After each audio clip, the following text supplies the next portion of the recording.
ഇപ്പോൾ സുകുമാരൻ നായർ മാധ്യമങ്ങളെ കാണുന്നുണ്ട്, അതിലേക്ക്. ഞങ്ങൾ ഇവരുടെ നേതൃയോഗം കൂടുന്നുണ്ട്. ആ യോഗത്തിൽ വെച്ച് ഞങ്ങളൊരു തീരുമാനമെടുക്കാം,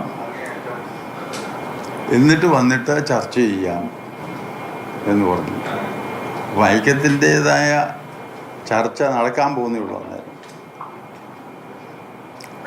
അന്നേരമാണ് തുഷാർ വെള്ളാപ്പള്ളി അവിടെ വരും എന്ന് കണ്ട് സംസാരിക്കാൻ വരും എന്ന് പറഞ്ഞു. ഞാൻ ആട്ടെ എന്ന് പറഞ്ഞു. അത് കഴിഞ്ഞ് ഞാൻ ആലോചിച്ചപ്പോഴാണ് എനിക്ക് തന്നെ തോന്നിയ കാര്യങ്ങൾ. തുഷാർ വെള്ളാപ്പള്ളി എന്നെ വിളിച്ചു. ഞാനവിടെ 2-3 ദിവസത്തേക്കകം വരാം എന്ന് പറഞ്ഞു. ഒന്നാമത് അത്രയും 3 ദിവസം മറ്റും ഇടേണ്ട കാര്യമില്ലായിരുന്നു അതിനകത്ത്. 2-3 ദിവസത്തേക്കകം വരാം എന്ന് തുഷാർ വെള്ളാപ്പള്ളി പറഞ്ഞു. ഞാൻ അന്നേരം ഒന്നും വേണ്ടിയില്ല. കുറച്ച് കഴിഞ്ഞ് ഞാൻ തന്നെ തുഷാർ വെള്ളാപ്പള്ളിയെ വിളിച്ച് പറഞ്ഞു, ഇങ്ങനെയുള്ള ഒരു ചർച്ചയിൽ താങ്കൾക്ക് എങ്ങനെ ഇടപെടാൻ കഴിയും, പങ്കെടുക്കാൻ കഴിയും?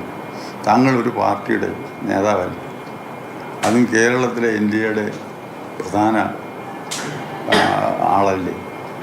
അപ്പോൾ നിങ്ങൾക്ക് ഒരു രാഷ്ട്രീയ പാർട്ടിയിൽ പെട്ട ആൾ SNDP NSS ഐക്യവുമായിട്ട് ഐക്യം SNDP NSSുമായിട്ടുള്ള ഐക്യത്തെ പറ്റി സംസാരിക്കുന്നതിന് എങ്ങനെ ഒക്കും? അതുകൊണ്ട് നിങ്ങൾ വരണ്ട എന്ന് ഞാൻ പറഞ്ഞു. അത് പൊളിറ്റിക്സ് ആകുമെന്ന് പറഞ്ഞു. ഒരു ദിവസം കൂടെ കഴിഞ്ഞപ്പോഴത്തേക്കാണ് അദ്ദേഹത്തിന് അർഹതയില്ലെന്നൊന്നും ഞാൻ പറയുന്നില്ല, പത്മഭൂഷൺ ബഹുമതി പ്രഖ്യാപിക്കുന്നത്. അപ്പോൾ ഇവരൊക്കെ ഈ 2-3 ദിവസം 3-4 ദിവസം ഇത് കഴിഞ്ഞ് തള്ളിയിട്ടേ പിന്നെ ഇങ്ങോട്ട് ചർച്ച പോലും ചെയ്യാൻ വരുന്നുള്ളൂ.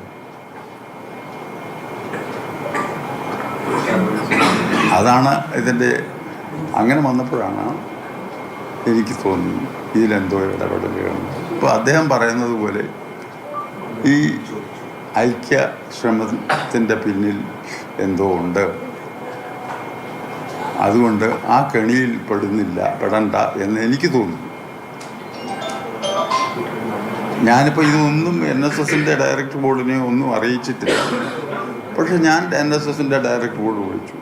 ഞാൻ നേരത്തെ പറയുന്നു, ഐക്യം പൂർണ്ണമാകണമെങ്കിൽ ഡയറക്ടർ ബോർഡ് വിളിച്ചു കൂട്ടി ഡയറക്ടർ ബോർഡിൻ്റെ തീരുമാനപ്രകാരമേ ആകൂ എന്നും ഞാൻ അന്ന് പറയുന്നുണ്ട്. പക്ഷെ ഞാൻ ഇങ്ങനത്തെ ഒരു സാഹചര്യം വന്നതുകൊണ്ട് ഞാൻ ഡയറക്ടർ ബോർഡ് ഉടനെ വിളിച്ചു കൂട്ടി ഞാൻ എൻ്റെ അനുഭവവും എൻ്റെ തീരുമാനവും ഒരു പ്രമേയ രൂപത്തിൽ അവതരിപ്പിച്ച് ഞാൻ ഇതിൽ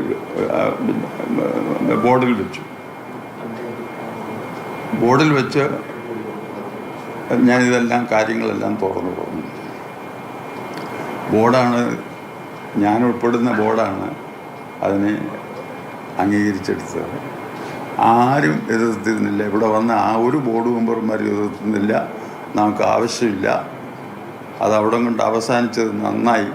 കാരണം നമുക്ക് എല്ലാ സമുദായവുമായി സൗഹാർദ്ദമായി പോകണം. എല്ലാ രാഷ്ട്രീയ പാർട്ടികളുമായി ഒരകലത്തിൽ പോകണം. ആരോടും ഒരു വിധത്തിലുമുള്ള അകൽച്ച പാടില്ല. ഇതൊക്കെയാണ് നമ്മുടെ NSSൻ്റെ കാഴ്ചപ്പാട്.